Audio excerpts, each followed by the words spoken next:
Hey everyone, welcome back to Warren's Everyday English. As you may remember, Greg's class is doing wrestling for 6 weeks. Their teacher, Mr. Underwood, split the boys into groups based on their weight. Greg and Fregley ended up in the lightweight group. But here's the thing, Fregley managed to pin Greg down during their match in a lot of different ways. So during their 7th period, Greg got to know Fregley a lot better thanks to their wrestling match. Now let's dive into what exciting twists and turns await Greg and Fregley as they continue their wrestling classes. This wrestling unit has totally turned our school upside down. Now kids are wrestling in the hallways, in the classrooms, you name it. But the 15 minutes after lunch where they let us outside is the worst. You can't walk 5 feet without tripping over a couple of kids going at it. I just try to keep my distance. And mark my words, one of these fools is going to roll right onto the cheese and start the cheese touch all over again. My other big problem is that I have to wrestle Fregley every single day. But this morning I realized something. If I can move out of Fregley's weight class, I won't have to wrestle him anymore. So today, I stuffed my clothes with a bunch of socks and shirts to get myself into the next weight class. But I was still too light to move up. I realized I was going to have to gain weight for real. At first, I thought I should just start loading up on junk food, but then I had a much better idea. I decided to gain my weight in muscle, not fat. I've never been all that interested in getting in shape before, but this wrestling unit has made me rethink things. I figure if I bulk up now, it could actually come in handy down the road. So let's go over the key expressions. Turn something upside down. This expression means to completely disrupt or change the normal order or state of something. In the context of the passage, it's used to describe how the wrestling unit has caused chaos and disorder in the school. You name it. This phrase is an informal expression used to suggest that there are numerous possibilities or examples of something. It's often used when listing various things without providing a specific list. In the story, kids are wrestling in the hallways, in the classrooms, you name it, means that kids are wrestling in various places around the school. So here are some examples of how it can be used. I have all kinds of hobbies: painting, photography, hiking, you name it. This means the person has many different hobbies, including the ones listed and more. We offer various services for home improvement: plumbing, electrical work, carpentry, you name it. In this context, it implies that the company provides a comprehensive range of home improvement services. Trip over. To trip over something or someone means to accidentally stumble or fall because you've come into contact with an obstacle, causing you to lose your balance. In the context of the passage, it describes how Greg can't walk without encountering wrestling students. Go at it. So imagine you and your friends are playing a game or having a friendly wrestling match. When you go at it, it means you're really getting into the game or activity.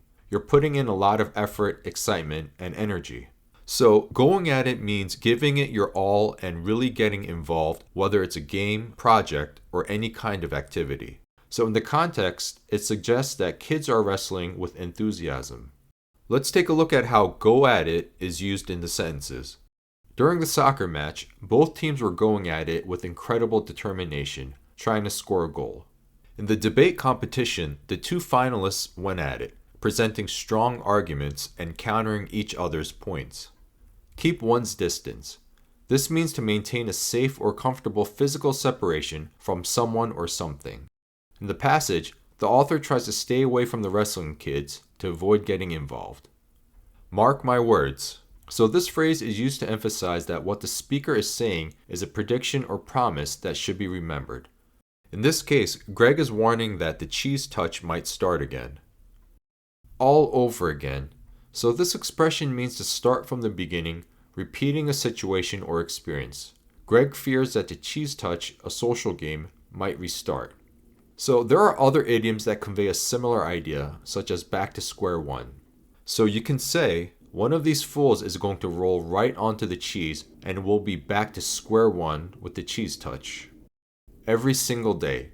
You can just say every day, but they have a slight difference in emphasis. Every single day emphasizes the idea that something occurs each and every day without exception. It suggests a strong and unwavering regularity. So for example, I brush my teeth every single day emphasizes the daily nature of the action with no exceptions. Every day also means that something happens on a daily basis, but it may not carry the same emphasis on absolute consistency. It's a more general way of saying that something occurs regularly without specifying whether there are any occasional exceptions. In practical use, the choice between these two phrases often depends on how strongly you want to convey the idea of something happening without fail every day. Every single day is the stronger and more emphatic of the two. Stuff. As a verb, stuff means to fill or pack something, often tightly. It typically involves placing objects or material inside something else. So here are some examples of stuff used as a verb. She stuffed her suitcase with clothes for the trip. He stuffed the turkey with herbs and spices before roasting it. So Greg is filling out his clothes with socks and shirts to appear heavier. 2. So imagine you have a scale of how much of something is okay or acceptable. When you say to plus adjective adverb plus to, you're talking about going way past that acceptable limit. So for example, if you say too tired to walk, it means you're not just a little tired, you're really tired to the point that you can't walk at all.